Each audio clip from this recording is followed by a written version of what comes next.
This edition of Tech Talk is brought to you by Globalspeak.com, new media consultants, corporate video and audio communications, video and audio production and distribution, live and virtual event production. Tag TV and Tag Radio is a service of Globalspeak.com, creatively delivering powerful marketing, video, and audio solutions. Colin, welcome to Tag Radio. Thank you, Frank. I'm glad to be here. Dynamic, exponential. I mean, I don't even know what the description is anymore in terms of the complexities and the expansion and the dynamics of the marketplace called, quote-unquote, security. And then on the other side, equally as so, the dynamics is in the technology evolution and the complexity of some of the tools and mechanisms that are used to manage them, obviously from the single individual all the way up to the largest corporations in the world, military and everybody else. You guys are in the epicenter. You're right in the middle of it, I think, as far as I'm concerned, and certainly with the explosion of what's happening to Atlanta's, let's say, security industry, for lack of a better description. Let's get into a little bit about that niche for a second, because I think a lot of us, members of TAG and players as far as technology in different verticals are concerned, obviously we live with the word every day. We deal with the problems pretty much every day. I guess give us a perspective in terms of the United States. I mean, can you really identify a state, I guess, in terms of the condition? And if you can, what is the state of enterprise as far as information security in the U.S.? Yeah, I mean, that's a great question, Frank. I think it's very difficult, to just put a specific number if you're looking at a range from maybe 1 to 10, where maybe 10 is a best security posture. In my opinion, I would say it's at a 5. And really it's at a 5 just based on what's been happening in the country, in different organizations. If 2017 was anything to gauge, where the security posture of the entire country is by, I think everybody is aware of, all the different breaches that took place and all the impact that happened, not just to the organizations from a brand perspective, from personnel perspective, but also from a consumer side. The impact to the consumer and the cost to the consumer. Well, go ahead. Oh no, I was just going to talk in general. So I would place that number at around 5, just because I think we're in many cases better off than 2017, just because overall the main street of America is now much more aware of information security and the risks from an information security perspective. They take that to their organizations and they can be better employees and better aware and better prepared. But on the flip side of it, organizations, to me, are still not at the level that they should be from a protections perspective. I think in many cases, we're finding after a breach, just the basic security components, the basics of security not implemented correctly or completely in many cases. So things like security hygiene, security visibility, as in the case of the Equifax breach that happened from a patching perspective, these things are still not being addressed. If I guess as you begin to add into the dynamics and put meat on the bone, I guess, and for the amateur that's kind of trying to get a grip on it, obviously we impacted from a individual standpoint. I certainly have to deal with it on a day-to-day basis as a business owner. Give us some insight into, I guess, probably one of the biggest challenges that I think as a private sector owner is that I don't even know I have a problem, or if I do have a problem, do I really know I can fix it? And if I fix it, won't it happen again? And et cetera, et cetera. Go into a little bit about, the mentality as far as embracing the idea of having to be realistic about the, open platform, open economy of the future. Data is going to enhance services, but you're going to have to give that up in order to get those services. I don't have to tell you, supercomputers and profiling, all of that is impacting the situation.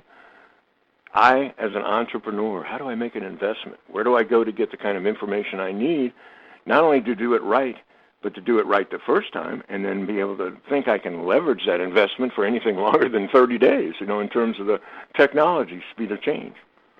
So go into a little bit about, from an owner standpoint, from a client that you might deal with standpoint. Obviously, trust is involved, but how do you get them out of an old business model kind of legacy mentality and bring them into the digital age and realize the incredible situation as it relates to just simple security. It is. I mean, you brought up some good points over there, and really, you brought about the concept of digital transformation. So organizations, they're talking about you're either digitally transforming in these days, or at some point in the very near future, you're going to be out of business. Mm-hmm. And if you're digitally transforming, then you have some sort of footprint, you have some sort of presence from an internet perspective. And then for each of your, whatever, you said you're a business owner, so you really have to assess, what exactly does your business do from a transaction perspective? Are you providing services to other businesses? Are you providing services to consumers? And really, what kind of data do you store? And what do you think is valuable to your business that the bad guys could go after? Or is it just a matter of, coming down with ransomware and impacting your business for several Bitcoin or whatever the bad guys are going after each time? So really, it's looking at your business, understanding what the requirements are, and where are your greatest risks. I think the approach needs to be for your business, look at your risk profile. What would happen if your critical components that you require to do your business day in and day out are down for 1 hour, they're down for 1 day, they're down for 10 days. How can you restore?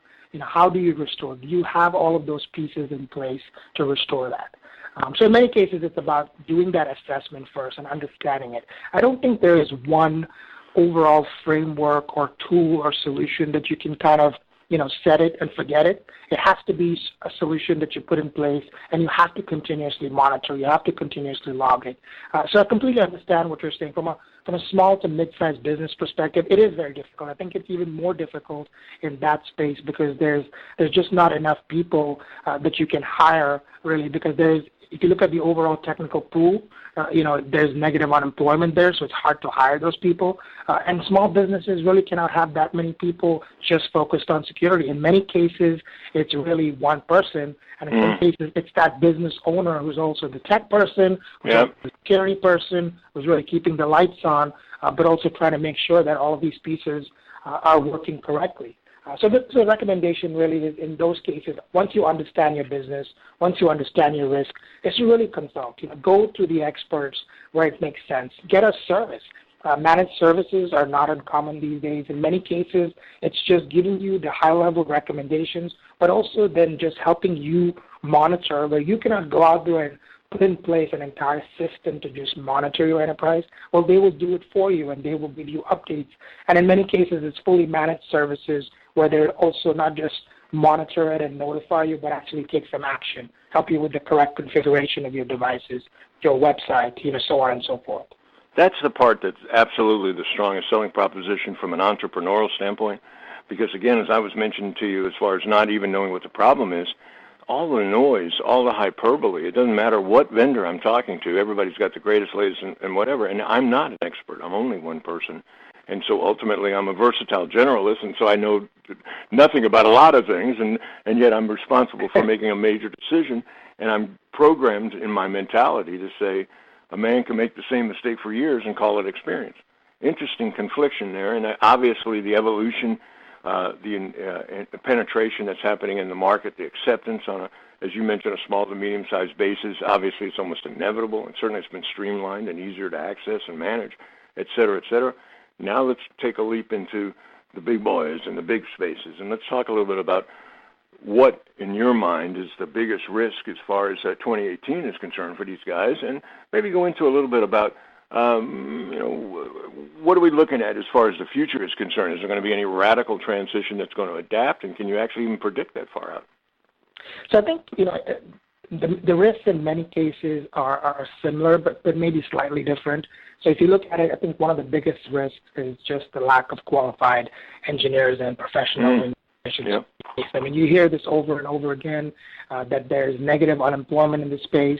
And it's great for people who are in this space. They can pick and choose the jobs right now. But the problem, again, is, no matter which environment you go to, at some point you're going to have to build your team. And everybody's pulling from the same resource pool. And lack of those qualified, resources means that solutions are not being implemented correctly, or in the case, they may be implemented by, managed service or a professional service, but there's really nobody there to maintain it. And that maintenance is really critical. You really cannot take your eye off security and then just kind of, do 10 other things. You have to be focused on security to protect your environment, especially in the bigger enterprises, because, as you know, they're much bigger targets because they have much more data. They have much more from an assets perspective to go after from a bad actor's perspective. So that, I think, is one of the top risks when you look at information and security at this time. The second piece is that, like you kind of alluding to, everybody says they have the best tool out there. And today in information security, there's an estimated over 1,500 tools. And I'm not talking about information, just IT. I'm just talking about information security tools. So there's way too many tools out there. So just from a partner perspective, it's hard to keep up. So you can only imagine from somebody who's an engineer who works for an enterprise, you got to keep the lights on, you got to do your work, and on top of that, to keep up with all these different tools, it is really impossible. So, and I think there's one of those risks where larger organizations are obviously buying some of the smaller companies and tools. There's lots of consolidation, and I think that's just going to continue. But that's, in my opinion, that's a good thing. Those consolidations and really leveraging platforms versus point tools is going to be a good thing. But for now, that's still a significant risk out there. And then even though we had this really bad year, 2017, and all these breaches that were out there, and there's still, to me, a lack of information security focus and prioritization within these organizations. It's still a discussion about, hey, we're spending all this money for information security, but what are we really getting out of it? The teams and the security professionals still have to go and fight for resources, for projects that have to be prioritized versus, business initiatives over there. The mentality is still, security is slowing down business. And I think that mindset needs to change. It needs to be, think secure projects. As you're implementing solutions, think about security first, whatever that initiative is, and that'll only help it. But I think for the time being, that's a big risk. I mean, and then, we spoke about this earlier, but security, hygiene, and visibility, right? In many environments, you can go and ask, even in the larger environments, how many hosts do you have? How many applications do you have? And for me, the first indication that they don't really have a good grasp on it is when they come up with a round number and say, 1,000 or 2,000 or 5,000, because that's never true. You know that. I mean, there's always, there's 555 or 53. If you tell me that, then I'm like, okay, that's unbelievable. But that's a huge challenge. If you don't know what you have in your enterprise, then how are you going to protect it? And then and hygiene, you're talking about patching, and it sounds simple when you have 10 machines or 100 machines or 1,000 machines, but talk about 50,000 machines, and you're not just talking about patching the host operating system, but all of the individual applications that are on those hosts. So it's a mammoth task for any team to undertake, but these basics are not being done well, and the bad actors know that, and they're taking full advantage of it. Well, it's the same old story again. I mean, I was listening to partly the, we were joking earlier about politics, but, as far as not drifting into politics personality-wise, but into the issue of, say, an investigation being put on by somebody that's got 50, 100 people against somebody that maybe has one lawyer. I mean, I guess where I'm going is, God bless the evolution and the career paths of CIOs and CTOs. I mean, if you watch that particular position, I mean, it went through a total radical evolution. I mean, it happened so quickly, I don't even know if you could call it that. Where I'm headed is I've watched guys that were fundamentally handling, I guess, internal service function as it related to the company's technology, to sitting in a boardroom being part of the overall organizational dynamics of growth and expansion, because they're such an integral part of the organization all the way across the board. My point being is, you mentioned earlier, I mean, the level of complexity and the amount of time that it must take for a CIO and a CFO or a CTO, whatever the acronym, to put out an RFP, to put a proposal out, to understand all the aspects of what they're doing and what they're looking for. I mean, it's got to be unbelievable. One would think having somebody like you guys as a trusted consultant, I guess, in a way, all right, your advisors, and also the fact that you pick up all of that, I guess, work, don't you? I mean, it isn't just a matter of coming in with a plan and they have to implement it. You actually become a partner with your clients and work together on resolving the technical aspect, but dealing with the reality on the other side of it today and in the future. So I guess really where I'm headed now is how does, and certainly branding, I'm an old marketing guy, I get establishing and building image, but in that sea of complexity and that dynamic of all the noise, how do you break through the clutter and get to the prospects that you need to talk to or do they, in fact, look to, from a pure sourcing standpoint, and because you guys have got such a strong reputation, automatically kind of pick up the phone and say, can you come and talk to me about my problem? Tell me a little bit about how you market yourself in terms of breaking through some of those larger pieces of business. Yeah, that's a really great question, and that's really takes us to what our value proposition is, not just from a company perspective, but also from an information security practice side. Yeah. We lead with solutions. We want to be the trusted partner. We don't want to be just a fulfillment partner. So we look at the business requirements. We assess the environment. We may use a regulatory compliance framework as a baseline, but from that point onwards, it's just a completely engineering-led approach to customize, to implement the solutions. So we want to be that trusted partner that you don't just come to, when you want to get a new laptop and you want to put encryption on the device, but you come to us when you're planning your objectives for the fiscal year, and you talk about what your business strategy is. And as part of that business strategy, we will advise you to make sure that security is really front and center of that strategy. So that way it's not an oversight. It's not one of those things that we have to have this discussion after something bad happens, but we want to be with you throughout. And really, if you look at information security, it's not if, it's when. That's going to happen. But we much rather have that discussion early on so we have a strategy. So when something bad happens, we're able to address it quickly. We're able to do the damage control, and we're able to minimize the overall impact that's going to happen. I say this every time we talk to a prospect or a customer. I said it's much easier to go and explain 100 records being breached versus 100 million records being breached. Yeah, but I mean, I get the other side of that, but unfortunately, the mentality of most business people is I fix it after it's broke. So it's sort of like the idea of proactive situation and fixing a problem that I don't even know I have when I've got my pants on fire and can't figure out a solution of how I got to exist in this competitive environment.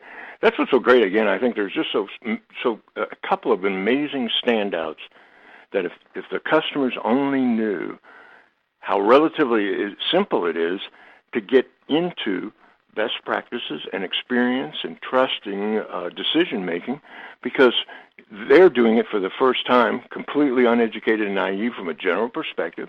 God bless you, we get it. But these guys are in the game all the time, 24 hours a day, and part of what they're looking for is what's working and also what's not, and then evolving into fixing it together. Why would you not do it? It's insane. Yeah. At any rate, I got all the answers. We just got to give your name and phone number out and get you some leads. No, like you're not busy enough over there, Colin. Anyway, make a long story short, hey, thank you so much for all the things you guys do as an organization. You guys are so heavily involved in the outreach in the community. I don't think we would be where we are today if it weren't for you. That said, thank you for taking time yet again to contribute your thought leadership here on Tag Radio.